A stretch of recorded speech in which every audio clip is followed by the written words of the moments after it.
Baik, pembacaan kita pada hari ini terambil dari Lukas 16 ayat 10 hingga ayatnya ke-18. Namun sebelum kita membaca dan merenungkannya, kita satu dalam doa, kita berdoa.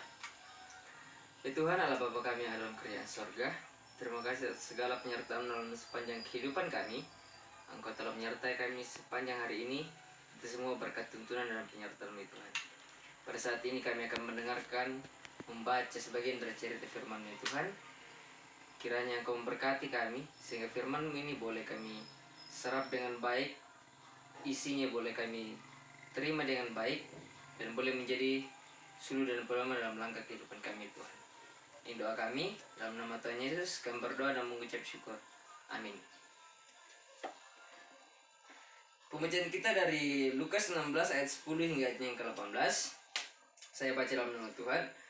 Setia dalam perkara yang kecil, nasihat. Barang siapa setia dalam perkara-perkara yang kecil, ia setia juga dalam perkara-perkara besar. Dan barang siapa tidak benar dalam perkara-perkara kecil, ia tidak benar juga dalam perkara-perkara besar. Jadi jikalau kamu tidak setia dalam mamon yang tidak jujur, siapakah yang akan mempercayakan kepadamu harta yang sesungguhnya?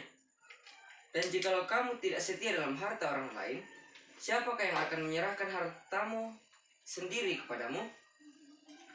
Seorang hamba tidak dapat mengabdi kepada dua tuan, karena jika demikian, ia akan membenci yang seorang dan mengasihi yang lain, atau ia akan setia kepada yang seorang dan tidak mengindahkan yang lain. Kamu tidak dapat mengabdi kepada Allah dan kepada Mamon.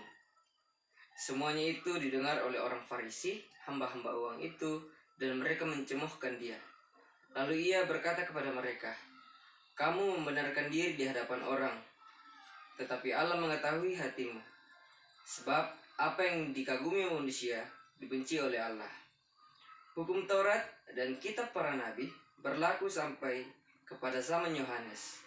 Dan sejak waktu itu, kerajaan Allah diberitakan dan setiap orang menggagahinya, berebut memasuki. Lebih mudah langit dan bumi lenyap daripada satu titik dari hukum Taurat batal. Setiap orang yang menceraikan istrinya lalu kawin dengan perempuan lain, ia berbuat zina. Dan barang siapa kawin dengan perempuan yang diceraikan suaminya, ia berbuat zina. Demikian firman Tuhan yang boleh kita baca pada saat ini. Dan dari pembacaan kita pada saat ini diberikan satu tema, jangan mendua hati, atau dalam bahasa Toraja, da'ami ma'dua penah. Sebelum kita memulai khotbah kita pada saat ini, saya ingin bertanya kepada kita sekalian. Apakah kita setia terhadap pasangan kita? Dan apakah kita setia kepada Tuhan? Menyembah Allah sebagai Allah yang satu-satunya artinya menuntut kesetiaan yang mutlak dan utuh. Sebab tidak ada Allah lain selain Dia. Dalam Ulangan 20 ayat 3-5, secara tegas dinyatakan bahwa penyembahan terhadap ilah lain adalah larangan. Sehingga pelanggaran atas aturan ini akan mendatangkan hukuman sampai pada keturunan yang ketiga dan keempat bagi orang-orang yang menyembah ilah lain atau menduakan Tuhan. Seperti yang dapat kita tahu, bahwa bangsa Israel ini seringkali menduakan Tuhan. Mereka seringkali menyembah ilah lain. Namun karena kasih Tuhan terhadap bangsa Israel, terhadap bangsa pilihannya tersebut, Allah membuat mereka kembali berbalik kepada Allah. Ada begitu banyak dalam kehidupan kita, saudara-saudara. Kita mendoakan Tuhan, kita menjual Yesus Kristus hanya karena persoalan dunia. Baik itu karena pekerjaan, baik itu karena pasangan, dan masih banyak lagi. Ada sebuah ilustrasi yang saya ambil dari kehidupan saya, dari pengalaman hidup saya. Ada seorang teman saya, dia begitu aktif dalam kegiatan organisasi gereja. dia aktif di PPGT, bahkan sampai mewakili klasis. Waktu itu saya berklasis di klasis Kaltim Balikpapan. Jadi dia ini mewakili klasis kami pada saat itu untuk ikut lomba vokal grup di Negandeng di bagian rantai bawah. Pada saat itu, pada saat Praya PPGT. Dan juga dia aktif di sekolah minggu, bahkan dia adalah seorang guru sekolah minggu. Pada saat itu dia punya pacar namun berbeda agama. Jadi waktu itu dia aktif di PPGT, dia aktif di sekolah minggu, tapi dia punya pacar, tapi pacarnya ini berbeda agama, berbeda keyakinan dengan kita.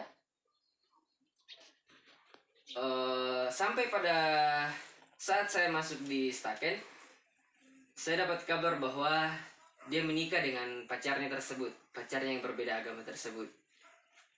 Jadi bisa dibayangkan saudara-saudara sekalian, seseorang yang aktif di organisasi gereja, seseorang yang aktif di sekolah minggu, bahkan guru sekolah minggu sekalipun, aktif di PPGT, bahkan wakili klasis, bisa menjual Yesus Kristus, bisa menduakan Tuhan hanya karena persoalan cinta.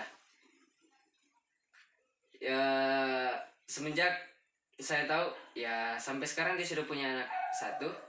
Puji Tuhan, dia sudah diberikan karunia oleh Tuhan Yesus. Saya kurang tahu sampai sekarang anak itu laki-laki atau perempuan. Tapi yang patut digarisbawahi di sini adalah seseorang yang aktif dalam pelayanan pun tega menjual Yesus Kristus.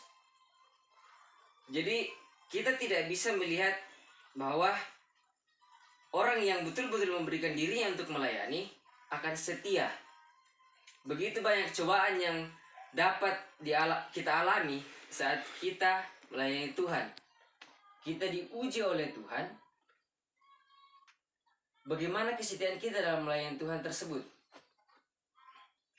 Dari pembacaan kita dari Lukas 16 pada ayatnya yang ke-13 menegaskan ketidakmungkinan kita untuk melayani kebenaran dan sekaligus kefasikan, menjadi yang terbesar dan sekaligus yang terkecil, serta melakukan yang menyenangkan Tuhan dan sekaligus yang menjijikkan Tuhan.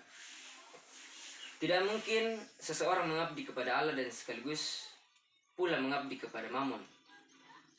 Tuhan menilai dari seberapa yang manusia dapat berikan, sementara dunia ini menilai seberapa banyak yang dihasilkan manusia.